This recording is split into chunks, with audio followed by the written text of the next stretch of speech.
Alhamdulillahi wa kafa.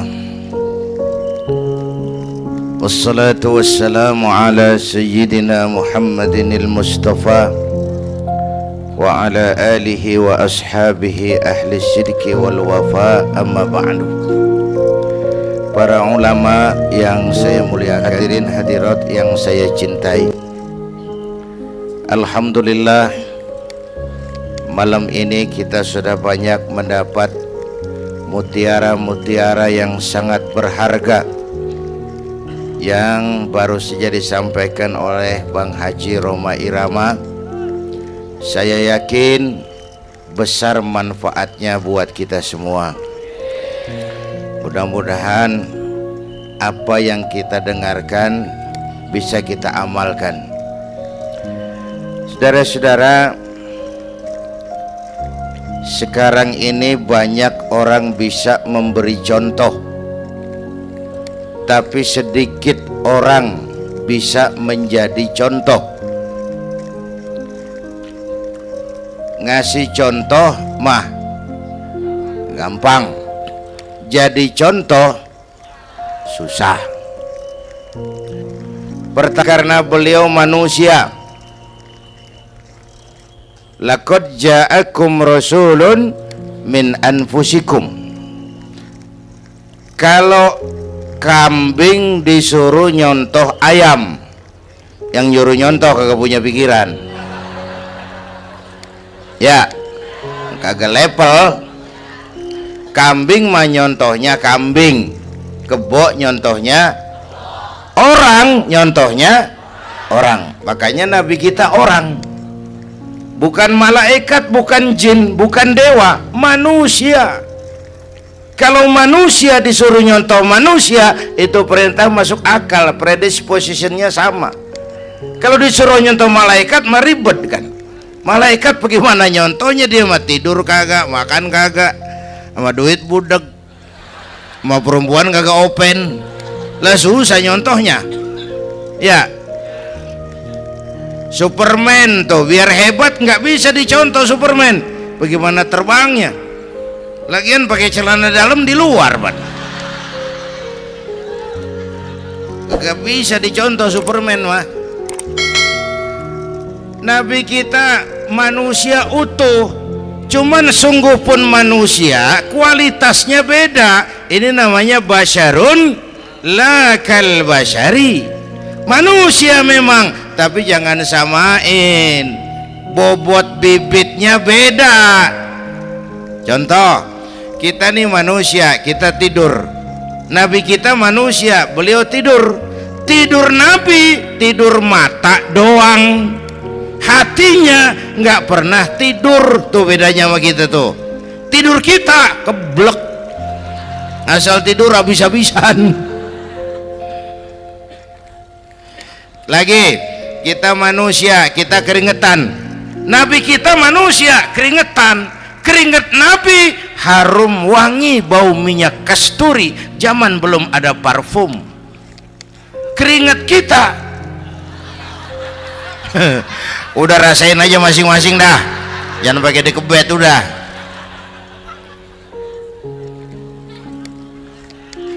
Contoh lagi, kita nih manusia nih, kita beludah nggak? Nabi kita manusia, beliau juga beludah. Ludah Nabi obat, ludah Nabi. Itu pun waktu mau hijrah kan sama Sayyidina Abu Bakar, sampai di Gua Sur, Sayyidina Abu Bakar bilang, saya turun duluan ke gua ya Rasul. Ngapain? Bersihin gua, takut ada binatang berbisa. Silakan. Turun Sayyidina Abu Bakar bersihin gua. Bener tuh, tangannya digigit kalajengking, sakit, ngebet, bengkak. Kalajengking Arab, ya emang di Arab kejadiannya. Gua heran nyaut aja bener. Ditahan aja, udah aman ya Rasul, silakan turun. Lama-lama dalam gua berduaan kelihatan juga Sayyidina Abu Bakar mukanya pucat. Nabi tanya, mabalu kayak Abu Bakar? Abu Bakar kenapa? Nggak apa-apa. Berat meninggalkan Mekah? Enggak. Malas hijrah ke Madinah? Enggak. Takut diubur-ubur Quraisy? Orang kata enggak, itu mah enggak. Lah kenapa muka kamu pucat?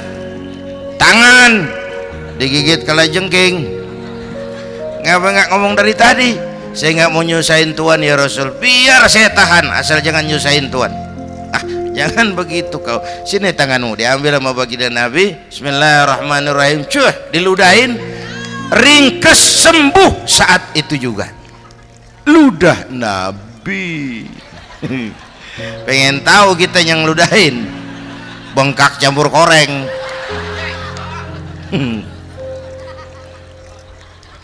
Satu tuh alasannya kenapa Nabi dijadikan contoh, karena manusia. Kalau manusia disuruh nyontoh manusia pasti bisa dong ya. Nah, yang kedua, karena tadi kata Bang Haji Oma, pribadinya itu pribadi yang multidimensi. Mau nyontoh apa? Pak, saya ini pengusaha Pak. Nabi umur 9 tahun udah ke Syria tuh dagang lintas negara Syam. Saya jenderal Pak, Nabi mimpin tentara di medan perang Mas. Saya mau balik Pak, Nabi dakwah Bung. Saya guru Pak, Nabi ngajar Mas. Innama bu'istu mu'alliman, aku diutus sebagai guru, guru umat, guru bangsa. Saya politisi Pak, Nabi diplomat ulung Bung. Saya presiden Pak, Nabi mimpin bangsa dan negara Mas. Saya kepala rumah tangga Pak, Nabi punya anak bini Bang. Ayo lempengan mana dulu cari ngomong. Malah Nabi Isa tuh nggak bisa jadi contoh bagaimana membina rumah tangga bahagia. Bagaimana membina rumah tangga bahagia menurut contoh Nabi Isa? Nggak ada Mas. Kenapa? Nabi Isa belum sempat kawin. Ya, Nabi Isa belum sempat kawin. Ada pengikut Nabi Isa menyangka nggak kawin ajaran Nabi Isa, pada ngikut lagi nggak kawin. Tuh pastor tuh mubazir. Orang dikasih perabotan. Bang, bener saya kalau dalam Islam kiai kagak boleh kawin, saya pilih berhenti jadi kiai. Kalau kagak ada giro-giroan, botak rambut.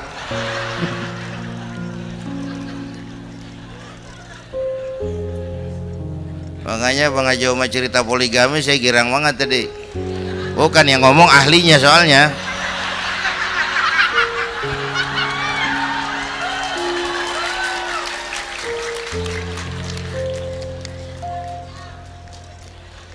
Dadah gitu aja deh ya.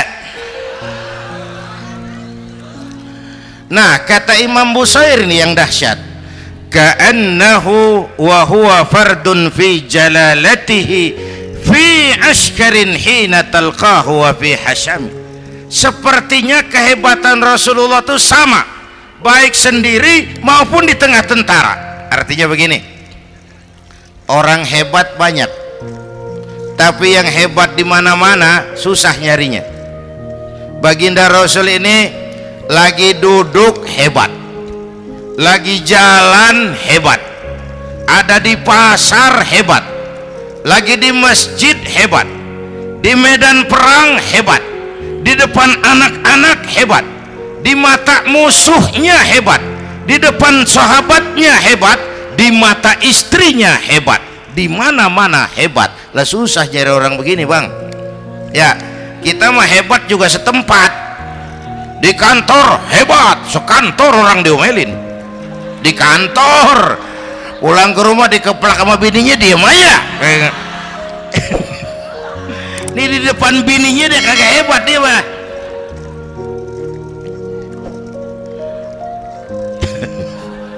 Oke, lalu kalau begitu soalnya apa yang mau kita contoh? Saya sampaikan 3 aja.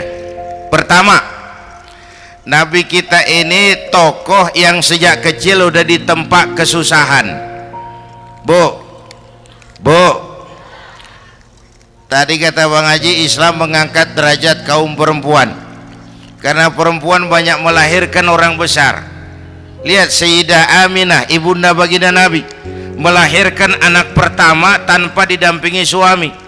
Meninggal suaminya, sedih hatinya, remuk perasaannya tapi tegar jiwanya. Dilahirkannya bayi bernama Muhammad, diasuhnya penuh kasih sayang, diantarnya menjadi orang besar dan memang dibesarkan oleh Allah. Itu contoh tuh Bu.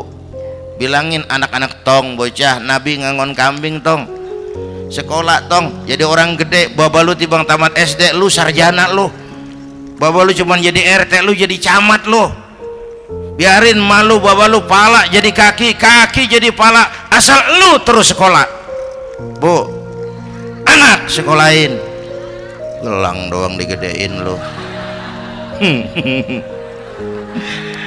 Nih kan kita Betawi nih pendidikan ngentengin banget kotan. Udah dong jangan tinggi-tinggi sekolah udah. Ngapa mak? Baba lu kagak sekolah hidup noh. Hidup dong pun jamu monyet juga hidup. Bu, anak sekolahin.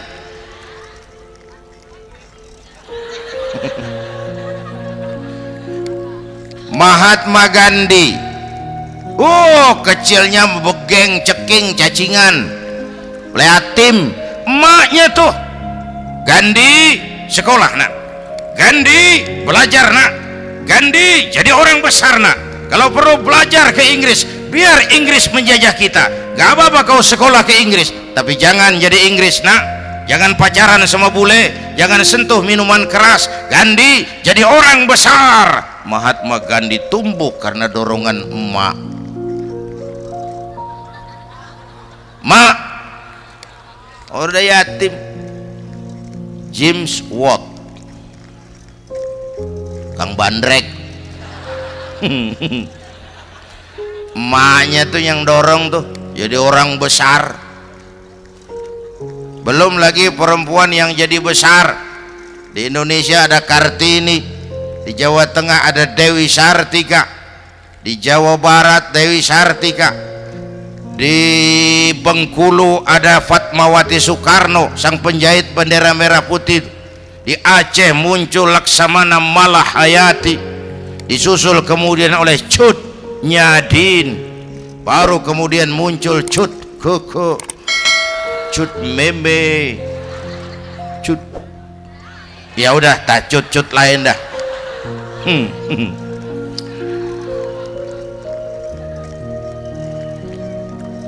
Nabi ke remajanya nggak dikolokin, tegar, tahan bantingan, nggak cengeng. Begini bang, kalau bahasa kita nih, bahasa Betawi nih, orang mah bang kalau udah biasa susah ketemu susah nggak kaget udah. Ya, kayak kita Betawi kan mah susah udah nukangin. Susah mulu.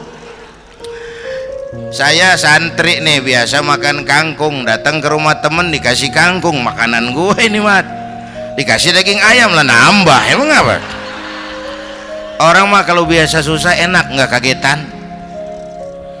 Saya santri biasa tidur di masjid, disuruh nginep di hotel lah pules nggak?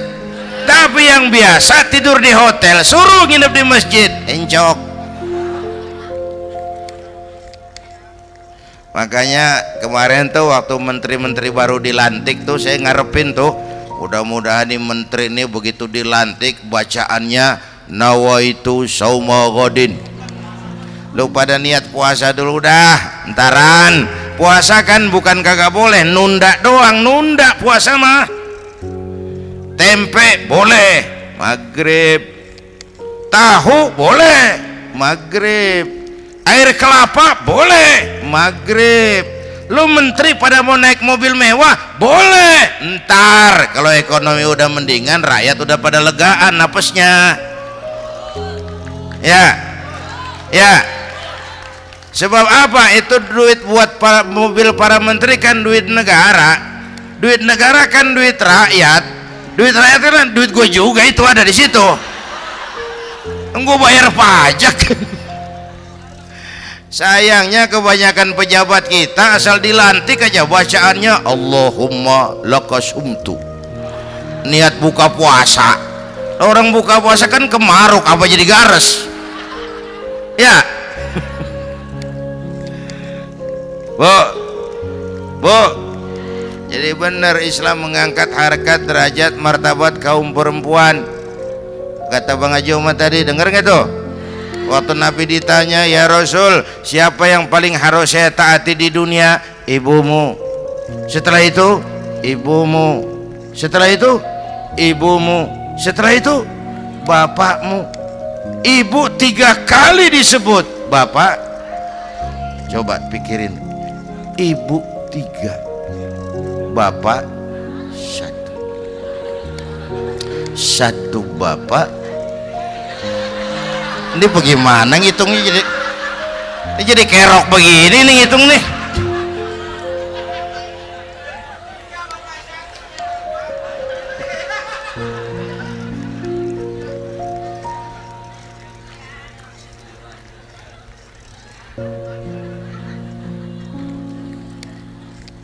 Jangan takut ngadepin susah. Hidup nih keras, kerja keras, peras keringat, banting tulang. Ya Bu. Satu. Yang kedua, contoh dari Nabi. Orang yang paling bersih hatinya Rasulullah. Orang yang paling baik akhlaknya Rasulullah. Orang yang bahkan sudah dapat jaminan ampun dari segala dosa Rasulullah. Tapi orang yang kalau sholat malam sampai bengkak kakinya karena rajin sujud Rasulullah. Aspek ibadah apaan? Diam-diam giliran gue ini ngomong.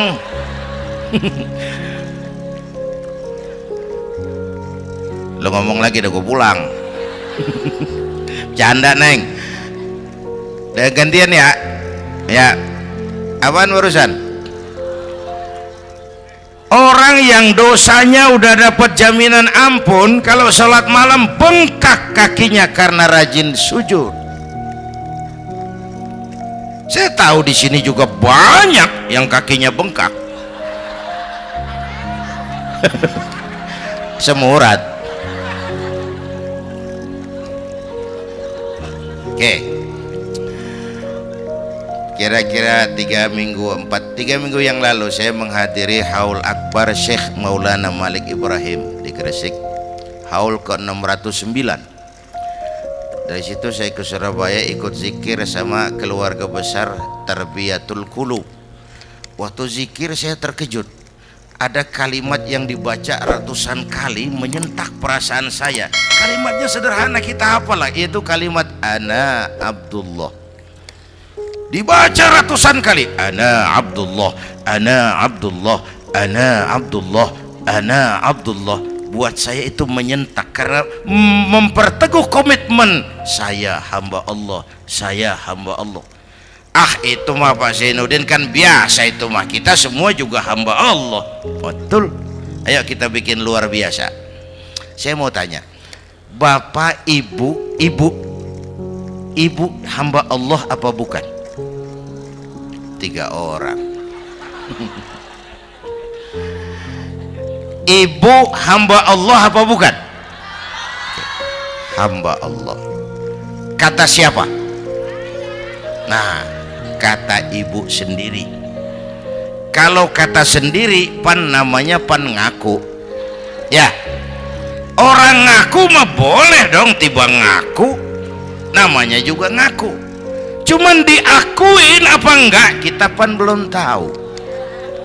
Ngaku mah murah, diakuin mahal. Ya, yang gampang dah. Ibu kenal sama Presiden SBY? Kenal. Presiden SBY kenal sama ibu? Lo ngaku, lo ngaku.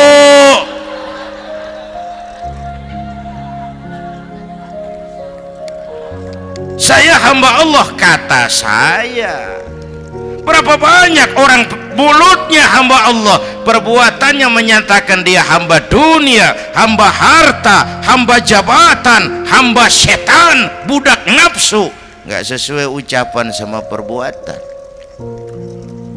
Yuk jadi hamba Allah yang beneran. Jangan separuh-separuh. Kita mapan asal sakit mah hamba Allah.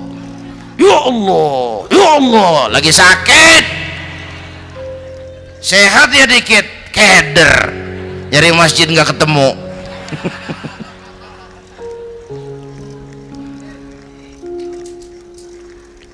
Apalagi kata Bang Haji tadi nih, kita nih kan zaman entertain nih, orang pada pintar bikin bungkusan sekarang Bang ya. Abad entertain, orang pada bangun pencitraan. Tadi itu kiai sama dukun tipis bedanya. Dukun pada pasang iklan sekarang, ketik reg.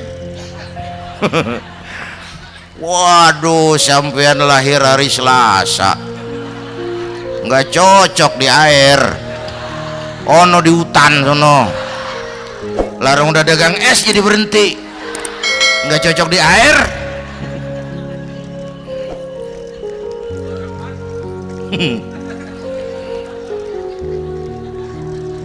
Bu, di zaman ini siapa pakai apa, siapa mau jadi apa kagak urus nih.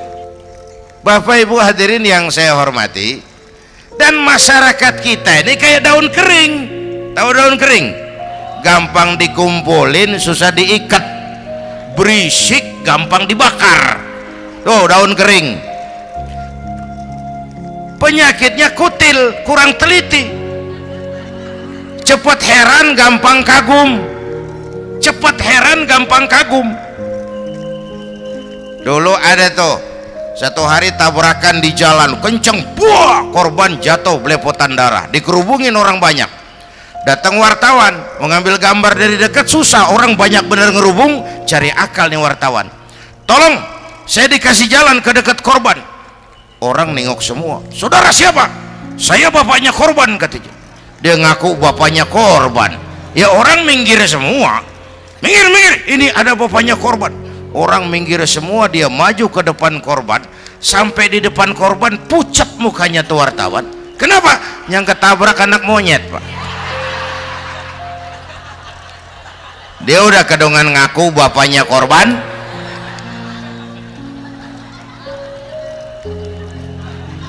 Bu, ini cerita pendek tapi pesannya lumayan nih. Kalau belum kenal bener mah jangan buru-buru ngakuin ya.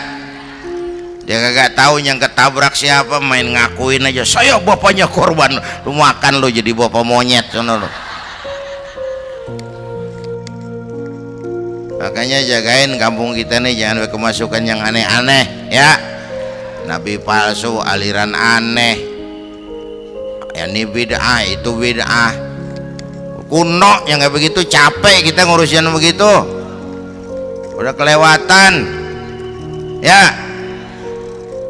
Yang tahlil mah terusin, yang kagak suka nggak apa-apa, cuman jangan ngomelin yang tahlil. Orang tahlil juga pakai dalil. Yang mabuk masih banyak, yang tahlil diomelin. Kita nih kayak kurang kerjaan, akhirnya rame turu-turu kita. Padahal yang harus kita kembangkan kan rukun antar umat seagama, rukun antar umat beragama, rukun antar umat beragama dengan pemerintah. Kata Bang Haji Omar tadi, rukun antar umat seagama. Turu-turu kita muslim nih kudu rukun. Beda pendapat boleh, marahan jangan ya. Tangan kanan sama tangan kiri juga beda, cuman rukun. Asal kiri gatal nih, kanan kagak diundang, dia datang aja nggak rukin. Nggak ada kiri gatal kanan ngomel, lu garuk aja sendiri. Nggak, dia mah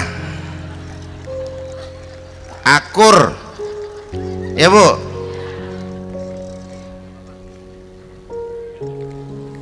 Yang kedua, rukun antar umat beragama. Islam ini rahmatan lil. Yang ketiga, rukun antar umat beragama dengan pemerintah. Ini mah kita kan bermasyarakat sama juga sembahyang berjamaah, ada imam, ada makmum ya.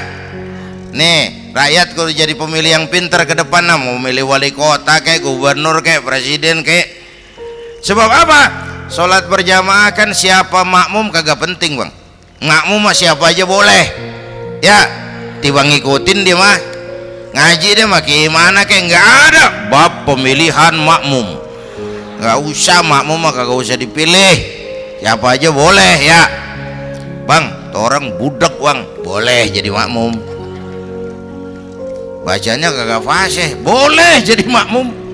ketinggalan 1 rakaat boleh jadi makmum, tapi enggak tiap orang boleh jadi imam. Siapa yang dipilih jadi imam? Pertama, a'lamuhum, kata Nabi, orang yang paling alim di kampungmu siapa? Angkat jadi imam. Yang paling alim, bukan yang paling tua. Tua juga kalau kejemur kisut. Dulu tuh Nabi Adam waktu diangkat jadi khalifah kan bekalnya apa? Wa 'allama Adam al-asma'a kullaha. Al-asma' ay al-ulumul katsirah. Dulu zaman Fir'aun perang sihir sama Musa, sekarang perang visi dan misi. Punya ilmu, Bu, ngerti urusan dari tetek sampai bengeknya. Kalau ngikutin imam yang alim pan enak, bisa dipertanggungjawabkan. Hati-hati milih pemimpin, maksudnya Bu, jangan terjebak oleh penampilan. Emas pasti kuning, bener? Apa semua yang kuning pasti emas? Udah paham dah. Ustadz, kenapa? Di kampung saya ada 2 orang alimnya sama. Yang mana yang jadi imam? Afsahuhum, yang lebih fasih lidahnya. Yang satu alim pelok, yang satu alim kagak pelok. Nah, yang kagak pelok suruh jadi imam. Kenapa? Nggak sah orang fasih bermakmum kepada imam pelok. Ustadz, imam pelok, makmum pelok semua. Sah. Namanya kampung pelok, biarin. Susah diurusin udah itu. Apa sih artinya fasih? Yang enak deh, nyambung. Pegel kalau punya pemimpin kagak nyambung sama rakyat. Ya, rakyat mau yang ngidul deh ngalor, rakyat mau yang ngulon deh ngetan. Lah kan capek rakyat, kagak nyambung. Makanya kalau jadi imam pesan Nabi, idza amma ahadukumun nas falyukhaffif. Kalau kamu jadi imam, ringankan sholat kamu. Itu makmum gak sama kekuatannya. Jangan panjang-panjang kalau jadi imam, kudu tahu keadaan makmum. Tuh makmum ada yang udah tua rentak, diri aja udah gemeter. Ada yang punya darah tinggi, kalau sujud kelamaan palanya ngebet. Ada yang udah janji tuh makmum habis sembahyang mau terima duit. Kalau imam kelamaan, kalau saudan makmum. Ya, nyambung. Jangan udah diangkat jadi imam saenake dewe. Salat isya berjamaah, rakaat pertama selesai Fatihah Yasin. Makmum ikut mengikut, cuman bari ngancem. Besok gua tawiatin balik lagi udah. Kagak nyambung. Kalau nggak nyambung tuh capek, Bu. Jangan tersenyum kepada orang buta, jangan berbisik kepada orang tuli. Kagak nyambung. Orang buta diajak senyum, bagus sih maksudnya, cuman kan rada mubazir. Ngajak kagak paham. Cari pemimpin yang nyambung. Kalau memang masyarakatnya suka tahlil, cari pemimpin yang suka tahlil.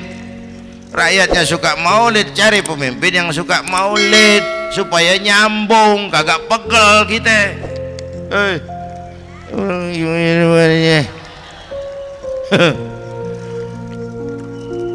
Bapak Ibu hadirin, saya balik urusan kita. Nyontoh Nabi ibadahnya luar biasa. Bu, kita ini perlu Allah. Kita ini perlu Allah. Semua kita perantau di bumi Allah ini. Perantau pasti pulang.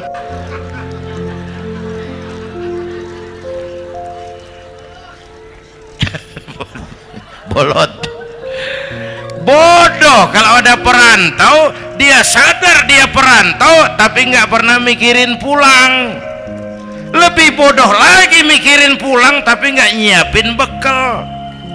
Yang tadi Bang Haji Omah udah bilang tuh, muda mati ya. Kadang-kadang engkongnya seger banget, cucunya mati ya. Perantau mah mesti pulang. Sini mah kita ngendon doang, ngendon taran.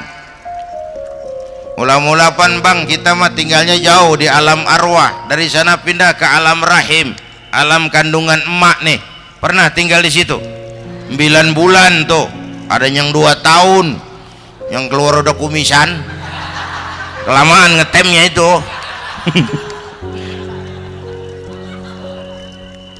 Dari sisi ini mau pantas ibumu, bapakmu, karena alam rahim fisik dan psikis emak lebih capek dari kita bapak.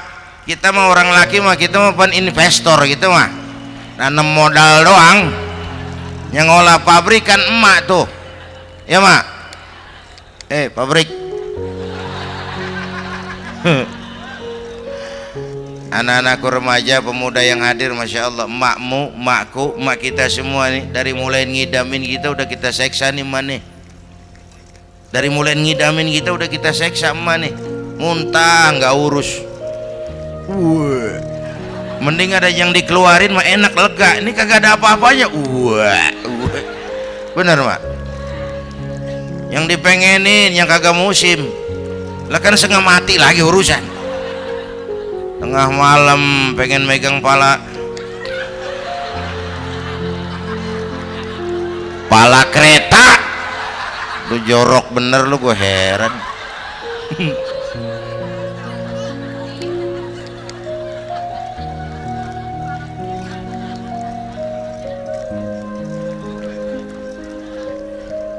Bapak Ibu hadirin, yang ketiga terakhir, contoh dari baginda Nabi. Modal utama perjuangannya adalah akhlak. Memperbaiki akhlak, pakai akhlak. Rasulullah ngajak, bukan ngejek. Rasulullah merangkul, bukan mukul. Rasulullah pakai argumen, bukan pakai sentimen. Tujuannya adalah kebenaran, bukan menang-menangan. Prinsip dakwahnya basyiru wala tunafiru, yassiru wala tu'assiru. Gembirakan orang, jangan ditakut-takutin. Mudahkan urusan orang, jangan dibikin sulit. Di masyarakat memang mendingan rakyat rendah berakhlak tinggi daripada pejabat tinggi berakhlak rendah. Dulu tahun 50-an orang kita kalau pergi haji ke Mekah 6 bulan. 6 bulan tuh orang udah pada lupa aja baru pulang. 6 bulan orang yang ada cuman kapal laut, Mekah Madinah onta, banyak rampok lagi di gurun pasir Baduy itu. Dulu orang tua kita belajar manasik, kalian belajar silat. Sekarang karena kemudahan kemajuan ilmu menciptakan Boeing memotong waktu 5 bulan, orang pergi haji cukup sebulan. Bapak Ibu hadirin yang saya hormati, oleh karena itu menjaga nilai-nilai akhlak itu penting. Kepada siapa kita harus berakhlak? Pertama, kita harus berakhlak kepada Allah. Bagaimana caranya? Jangan menyekutukannya dengan sesuatu pun. Yang kedua, jangan menyembah kecuali hanya kepadanya. Yang kedua, kita harus berakhlak kepada sesama tadi itu. Yang ketiga, kepada lingkungan. Saya dulu masih zaman ada almarhum kakek saya, engkong. Kampung saya banjir, air masuk ke rumah. Saya teriak, "Kong, banjir, Kong." Engkong saya ketawa, "Biarin, bukan salah air." Habis, salah lo. Salah kita bagaimana, Kong? Lah lo tempat air lo tempatin. Yang punya tempat datang ya kagak ngerti, ini tempat gua, ini di sini nggak pada lo, lah banjir.